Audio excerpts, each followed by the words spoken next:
نبی پاک بے مثل و بے مثال ہے، لا مثل لہو ولا مثال لہ، حضور کی مثل بھی کوئی نہیں اور مثال بھی ہے ہی کوئی نہیں۔ اللہ کریم نے محبوب جیسا دوسرا بنائے کوئی نہیں۔ سمجھنی ہے بات آپ نے، حضور میں شک کوئی نہیں پر ابو جہل نے شک کیا، نبی پاک میں شک کوئی نہیں پر ابو لہب نے شک کیا، حضور میں شک کوئی نہیں پر عتبہ اتیبہ شیبہ ان کا شک آخر تک نہیں گیا، حالانکہ حضور میں کوئی شک دور کرانے بھی آئے تو شک نہیں گیا، ایک دفعہ نہیں کئی دفعہ، درجنوں دفعہ، بیسیوں دفعہ۔ ایک ابو جہل کو لے لیں، دماغ میں شک تھا حالانکہ حضور میں کوئی شک نہیں، ایک دن آ کے کہنے لگا کہ بتائیے میری مٹھی میں کیا ہے، تو نبی پاک صلی اللہ تعالی علیہ وسلم نے فرمایا اگر میں نے بتا دیا، کہنے لگا اگر آپ نے بتا دیا تو میں کلمہ پڑھ لوں گا۔ حضور نے فرمایا میں نے بتا دینا ہے پر تو نے کوئی نہیں پڑھنا، میں بتا دینا ہے۔ کہ بتائیے، تو حضور نے فرمایا چل سودا کر لیتے ہیں، اگر جو تیری مٹھی میں ہے وہی بتا دے پھر تیرا کیا خیال ہے؟ تو نبی پاک صلی اللہ تعالی علیہ وسلم نے کہا کیا بھئی ابو جہل کی مٹھی میں؟ تو اس کی مٹھی میں کنکر تھے، کنکروں نے کلمہ پڑھنا شروع کر دیے۔ جب کنکروں نے کلمہ پڑھا، پتھر تھے وہ، انہوں نے کلمہ پڑھا، ابو جہل نے وہ کنکر زمین پہ پھینکے کہنے لگا اوہو تیرا جادو تو پتھروں پہاڑوں پہ بھی چلتا ہے۔ اب جملہ کہنے لگا ہوں سمجھ لینا، ابو جہل گوشت کا آدمی تھا، کنکر پتھر تھے، پتھر کلمہ پڑھ گئے، گوشت پوشت کا آدمی تھا پر کلمہ، کیونکہ یہاں کیا تھا؟ شک، اس نے آگے نہیں بڑھنے دیا، گوشت پوشت کا شخص ہو کے پتھروں سے آگے نکل گیا۔ نبی پاک صلی اللہ علیہ وسلم کی خدمت میں آیا، بلکہ وہ جو یہودی والی روایت ہے اس کے پس منظر میں بھی بعض محدثین نے لکھا ہے، اس کو بھی اسی نے بھیجا، کہنے لگا جاؤ نبی پاک سے جا کے کہو اگر وہ درخت آپ کا کلمہ پڑھے تو میں بھی پڑھ لوں گا۔ درخت، اب درخت ہوتے تو جاندار ہیں پر کلمے تو کوئی نہیں نہ پڑھتے، درخت سے بھی تو انسانوں سے کلمہ پڑھنے کی بات، اگر درخت پڑھے تو میں پڑھ لوں گا۔ نبی پاک صلی اللہ علیہ وسلم دور بیٹھے تھے، درخت دور تھا، اور امام سیوطی علیہ رحمہ نے لکھا ہے درخت بھی کیکر کا تھا۔ نبی پاک صلی اللہ علیہ وسلم نے فرمایا اس یہودی سے کہ تو جا کے درخت کو کہہ کہ تجھے نبی پاک بلاتے ہیں۔ فرمایا میں گیا تو پھر تم نے کہنا جادو کر کے بلایا ہے۔ احتیاط بھی کی، ہر چیز آنکھوں کے سامنے رکھی، تو جا کے کہہ کہ تجھے بلاتے ہیں۔ وہ بندہ گیا، جا کے کہنے لگا، اور امام سیوطی نے اس کو لکھا ہے، کہنے لگے اس نے نبی پاک کا نام بھی نہیں لیا، کیونکہ ابو جہل اینڈ کمپنی کو پتا تھا کہ مصطفیٰ کے نام میں بھی بڑی برکت، خالی نام بھی نہیں لیا، کہنے لگا درخت وہ جو سامنے بیٹھے ہیں نا وہ تجھے بلا رہے، نام نہیں لیا حضور کا، وہ جو سامنے بیٹھے ہیں نا، جاءت لدعوتہ الاشجار ساجدۃ، امام بوصیری کہتے ہیں درخت آیا اور سجدہ کرتا ہوا، زمین چیرتا ہوا آیا۔ کس طرح آیا؟ پہلے آگے جھکا، پھر پیچھے جھکا، دائیں جھکا، بائیں جھکا۔ یہاں بھی لکھنے والوں نے لکھا ہے کہ وہ نہ درخت اپنی جڑیں اکھیڑ رہا تھا، جب چلنا تھا نا اس نے حضور کی طرف آنا تھا تو آگے دائیں بائیں ہوا، جڑیں اکھیڑ رہا تھا۔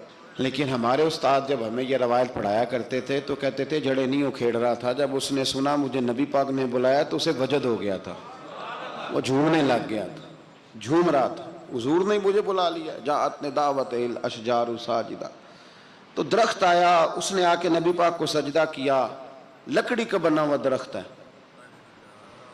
سجدہ کیا، سجدہ کرنے کے بعد درخت اٹھا اور اٹھ کے اس نے نبی پاک کا کلمہ پڑھا۔ وہ جس کو ابو جہل نے بھیجا تھا نا یہودی، وہ درخت کی حالت دیکھ کے کلمہ پڑھ گیا، وہ کلمہ پڑھ گیا، لیکن یہی بے ایمان کہنے لگا ہوئے ہوئے ان کا تو درختوں پہ بھی جادو چلتا ہے۔ لا ریب فی، شک قرآن پاک میں، لیکن اگر بندے کے دماغ میں ہو اس کا علاج ہے کوئی، ادھر ہی شک بیٹھ جائے۔ میں سادی مثال دیتا ہوں کہ سامنے دیوار صاف ہو لیکن گرد اگر آئینے پہ پڑی ہو، دیوار صاف کرنی چاہیے کہ اینک کا شیشہ صاف کرنا چاہیے؟ ساری زندگی لوگ دیوار صاف کرتے گزار دیتے، ساری زندگی تراش خراش کرتے گزار، اپنی مرضی کی پینٹنگ کرتے گزار دیتے ہیں، پر اپنی آنکھ کی پتلی صاف نہیں کرتے، آنکھ کی پتلی صاف نہیں کرتے۔ کسی نے حضرت رومی سے کہا تھا